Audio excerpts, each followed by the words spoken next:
Hey guys, what you doing? It's TheKillerDoll here, and I just realized how cool of a game Cuphead is. Well, not really just realized, but I've been watching people play it for a few days now, or mostly a few weeks at this point, and holy shit, I am so mad I won't be able to play it until basically I get home for the holidays. Because home is where the Xbox One is!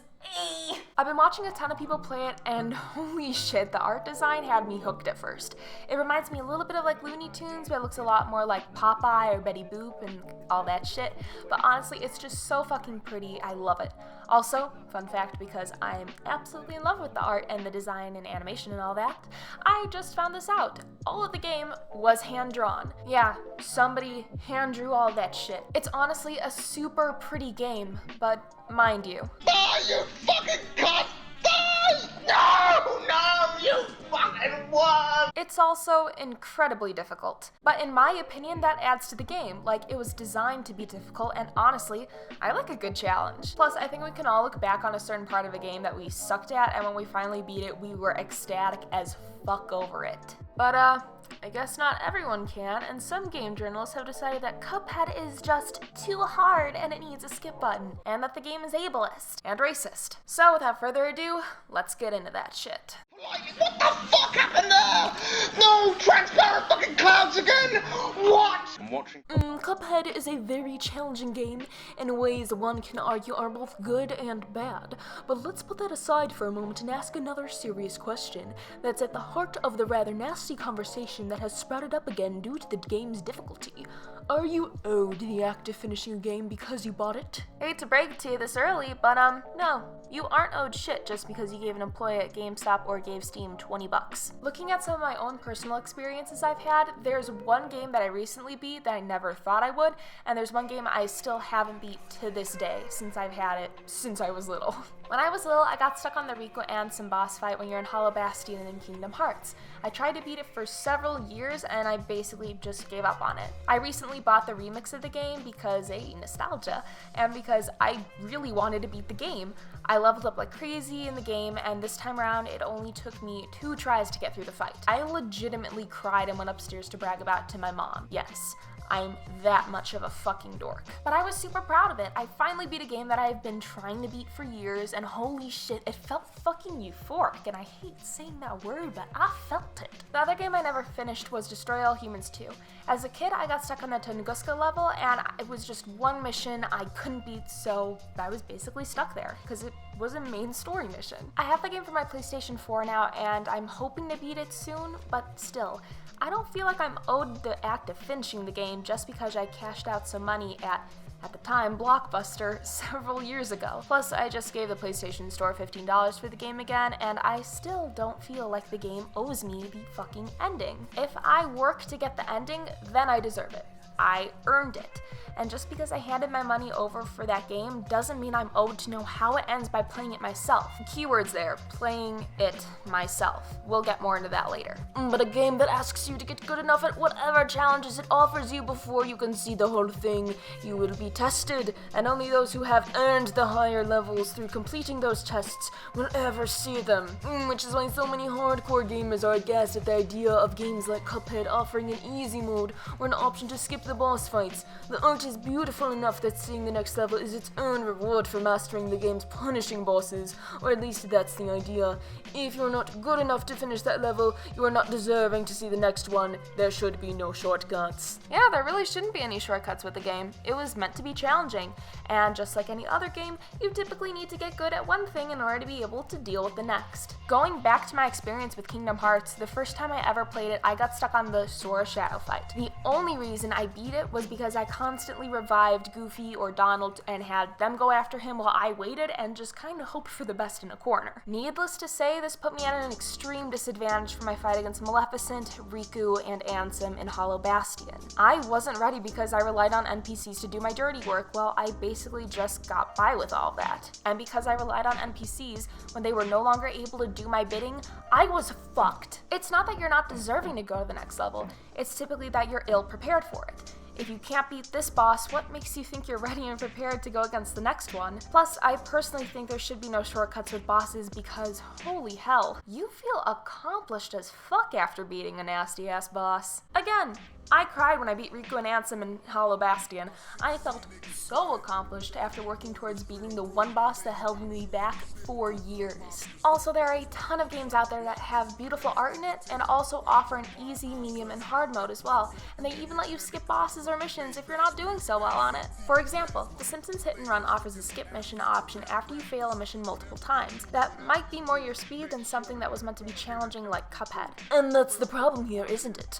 The difficulty will turn some people off, and those people will never get to see that art. They will never enjoy those animations. The design of the game itself keeps them out, when the addition of an easy mode or an option to skip the bosses would allow everyone to see as much or as little as they want. Again, an easy mode isn't what the game is about. Every time you die in Cuphead, you see your progress. You see how close you were to beating an enemy, and then it lets you try again as a learning experience. As much as I hate saying this, get good. Seriously, the game gives you the opportunity to learn how to beat the boss, and while it may definitely be repetitive, it sure as hell beats having to hear how Kairi's a princess over and over again. It's repetitive without really giving you an unstoppable story that can get annoying. It throws you right back in, and you learn by doing. Also, remember how I said the key word in my first point was playing it yourself? Well, that's the thing. People can still see the art and enjoy the animations without playing it. There's a thing called YouTube and Twitch, and people have been posting videos and streaming Cuphead like fucking crazy. I highly recommend watching Colossal is Crazy play it or Cowchop. Cowchop just recently beat it, and Colossal has been done with it for quite a while, but it's still entertaining as fuck to watch. So please stop acting like if people don't play a game themselves, they will never see anything involving it, because that's so far from the truth. I've been relying on Cowchop and Colossal is Crazy to get my fill of Cuphead until I go home for winter break and get it for my Xbox. You can still experience everything in the game without playing it personally, and nothing is keeping them from the animation and art because of the internet. Although that might not be the case for long, but still. There's a reason that the game is related to Dark Souls for some people. It's meant to be challenging, and it's meant to test you and make you learn how to win. You're asking the people who made Cuphead to change their product just because you believe it isn't consumer friendly, and frankly, that's just some major bullshit. As I previously mentioned, there are a ton of other games out there with multiple difficulties and a skip boss or mission option, and that are incredibly pretty. You can play those games, get better at Cuphead, or watch and support content creators online by watching their walkthroughs or streams of Cuphead. It's really not that difficult.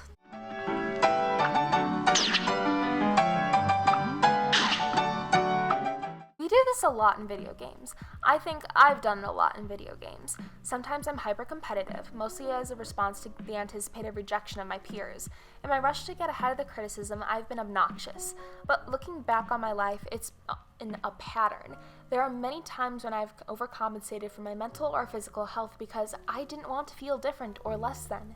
My response was always to work hard, to come out ahead better than any able-bodied or those I saw as normal.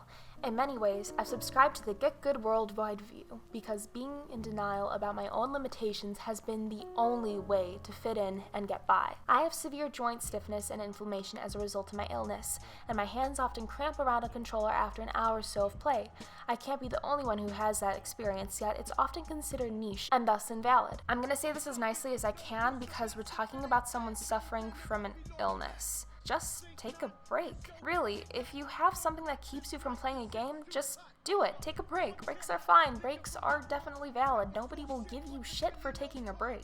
And if they do, fuck them. They're not important to your life. Personally, I had to take a break after playing the second episode of Life is Strange, specifically. Spoiler alert! Although if you haven't played it at this point, you really should. Just do it. After having to help save Kate Marsh from committing suicide because that really hits home to me as someone who's been at that point before. It's at the end of the episode, but after I saved her, I had to pause and just wind down a bit because, one, I was stressed trying to save Kate's life because I did not want her to die, and two, that was pretty harsh watching her jump and knowing she would jump and essentially die if I fucked up. Breaks are fine. I really don't think anybody has a problem with that. And again, if somebody does, fuck them.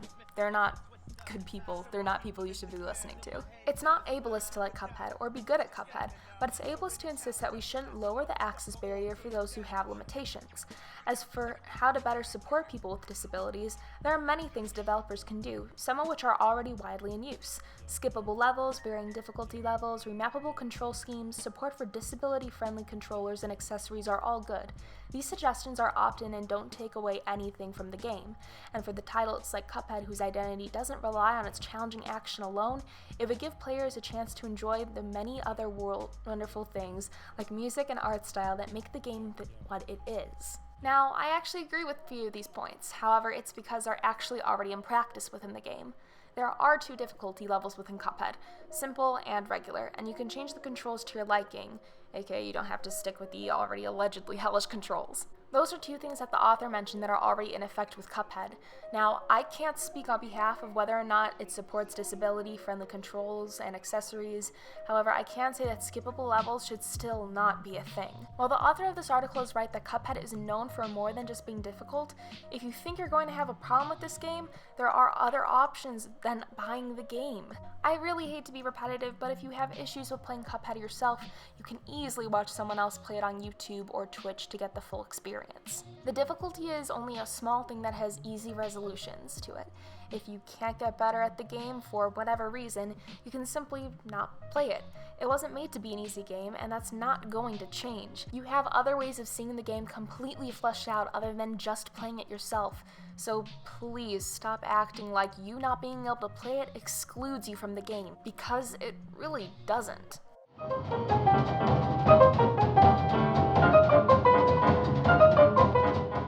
MDHR describes Cuphead as a run-and-gun game in the style of 1930s cartoons, with hand-painted backgrounds and original jazz scores that all sounds awesome until you consider the nature of many of the highly politicized cartoons of the 1930s and 1940s. I have a feeling you guys know what direction this is going in, and I'm not ready, you're not ready, let's just do this shit. And this was something that became obvious not only in general society, but in popular media as well. Animated shorts were ridiculously guilty of this behavior, and most notable in these cases were Walt Disney Studios. The 30s saw the production of a lot of Disney animated shorts that covered political and biological hygiene issues that have since been buried or burned by the Disney Corporation. I say all of this to say that while I recognize that the cel-shaded beauty and style Cuphead is new to games and something to be appreciated, seeing the trailer for the game this week elicited a visceral reaction in me. It made me feel physically ill. I got queasy and my head swam a bit. It was one of those moments when you are sure that your blood pressure has shot up by 20 or 30 points. A true what the fuck moment. I kept waiting for the other shoe to drop. I kept waiting for the next boss to be a thick-lipped, black-faced, spittle-dripping caricature of an African-American man, probably holding aloft a terrified, screaming, blonde Caucasian woman, just to show what a threat he actually was. And looking back at the trailer for the game that was shown at last year's E3, we see that the devil who is after the souls of our heroes, Cuphead and Mugman, is strangely reminiscent of a caricature.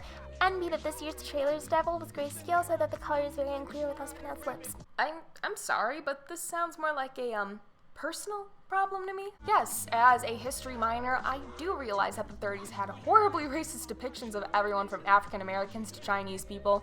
However, if you genuinely think that someone will openly do that today in the market like this, I think you may need to take a Xanax and chill the fuck out a little bit. It's 2017, and whether or not you agree that we're better or worse for wear, I think we can all agree that no one would pull that Jim Crow bullshit today. Especially and specifically in marketed media. The jazzy score with the almost tribal undertones calls to mind not only the savage portrayal of men of African diaspora, but also the savage sexualization of its women. We see this in the animated short Coal Black and De Seven Dwarfs from Merry Melodies of Bugs Bunny fame, which has its own issues with racism. This seems to line up well with all the temptations that Cuphead and Mugman find themselves faced with. Gambling, speakeasies, liquor, and sirens, all things reminiscent of African-American culture and the Harlem Renaissance. And while the siren that we see at the end of the trailer is not African-American, she is there to serve as an obstruction to reaching their goal. Okay, so you just kind of completely destroyed your own point there. The animation is based on 1930s animation. The music is gorgeous, and I really haven't heard these tribal undertones you're trying to get at. As for the siren issue, I'm going to take it that you're talking about the boss siren. I'm not 100% sure, but I think that is the only siren within the game. Sirens are also seen in games such as The Witcher 3, and they're meant to kill you and keep you from your goal as well. They are Greek mythological creatures. They are not just what you take them to be. Plus, if they did make the siren African American, would there really be an issue with it? It's just like every other enemy in the game. They're meant to hinder your progress, and their skin color really shouldn't mean shit. With this kind of diversity, one can really ask why no one questioned the original choice to go with the animation style that is so racially loaded, or how it made it past review at Microsoft. While you could question whether or not the team was aware of the history of the animation style that they use in Cuphead, not really, because watching any of the films in question makes it apparent, it is also very telling that the devil character in the game was changed from the one showing at E3 to the next. The animation style made it through Microsoft because it's pretty and not racist in the least bit within Cuphead. Granted, they changed the devil's character design, which we could definitely argue if it originally was supposed to be racist or not. However, the art behind the game is incredibly gorgeous and incredibly unique as far as gaming goes. Just because you automatically associate it with being racist due to the time period doesn't mean the artist is going to make it racist. They still have creative control, and 2017 is way different than 1930. My life, my experiences, and the body that I live in makes Cuphead and its artistic style problematic to me because of all that it has come to mean in the last 85 years or so, and that's something that I just can't let go of. Does this mean anything that is problematic should never be used in games or other entertainment media? We've heard that question in other contexts before. Should rape ever be used to be a plot device? Abuse of any kind? And the answer remains the same. If it is done well and with proper attention being paid to the narrative, and Cuphead just isn't the place for it in my mind. The game threatens to draw upon racist caricatures to inform the narrative and give players a series of racism-infused bosses and obstructions to justice to properly hate, perpetuating the stereotype and, in some cases, feeding the racism that is fundamentally to the art style itself. As for me, I'm going to skip Cuphead, as innovative as everyone claims, because it just hits too goddamn close to me. Wow, imagine having such a fucking victim complex that you refuse to play a game just because back in the 1930s this animation style was racist, so it still must be racist today in 2017. To me, that's honestly very sad and pathetic. That's like me saying I won't play Wolfenstein because it has Nazis in it, and my grandmother was in a work camp during World War II. The art style is not racist. The people using it back in the 1930s were, as you can see in Cuphead, if you ever decide to stop playing victim and decide to play the game. None of the characters are racist. The game doesn't feature any of the racist elements you point out within actual animations from the 1930s. They stayed far away from that shit. Was there a character redesign? Yes. However, we don't know why it was redesigned. It could have been because people saw it as racist, or it could be because they just didn't like it anymore. Because from what I read up on the process of making Cuphead, they scrapped a shit ton of designs for characters just because they didn't want them anymore. Just because a game is based off an art style from the 1930s doesn't mean it is inherently going to be racist. Separate the art from the artist for 5 seconds and you might realize that the people behind the art in 1930 were racist. Meanwhile, in 2017, MDHR's team is just trying to make a difficult, beautiful game. I usually don't dive into the comments of articles, but the writer of this article, Samantha Blackman, has been heavily defending that she isn't calling the game racist, yet her article is titled Race, Racism, and Cuphead. And the whole article is talking about how she personally sees that this is a race issue because of certain art style and how it personally affected her as a black woman, therefore it has the possibility of being racist. If you want to avoid people saying that you're calling the game racist, you can change the title of the article, Samantha, because mentioning buzzwords like race, racism, and then bringing up a game, movie, show, whatever the fuck, will automatically make people think you're trying to show them that the show, video game, whatever, is racist.